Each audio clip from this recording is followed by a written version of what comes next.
इंदिरा एकादशी व्रत कथा। इस व्रत की कथा को सुनने मात्र से पितृगणों की मोक्ष की प्राप्ति होती है। तो दोस्तों, चैनल पर नए हैं तो चैनल को सब्सक्राइब कर ले।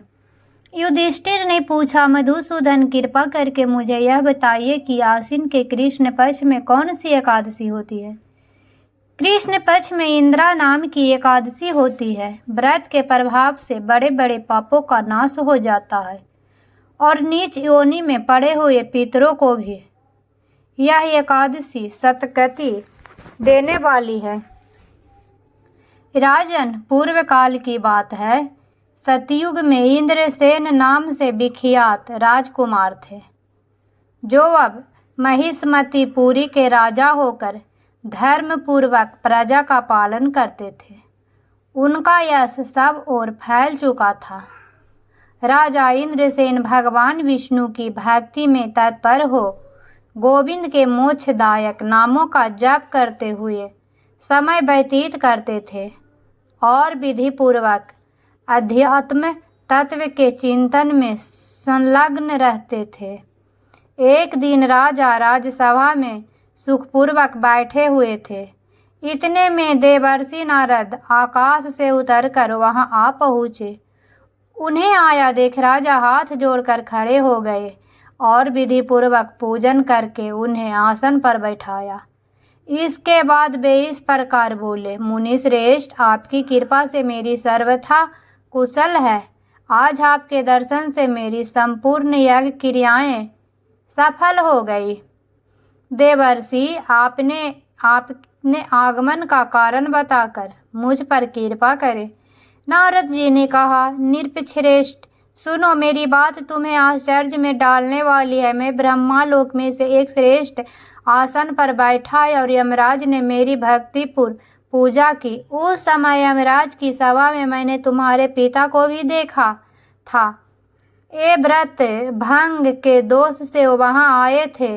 राजन, उन्होंने तुमसे कहने के लिए एक संदेश दिया है, उसे सुनो। उन्होंने कहा है, बेटा, मुझे इंदिरा के व्रत का पुण्य देकर स्वर्ग में भेजो। उनका यह संदेश लेकर मैं तुम्हारे पास आया हूँ। राजन, अपने पिता के स्वर्ग लोक की प्राप्ति कराने के लिए इंदिरा का व्रत करो।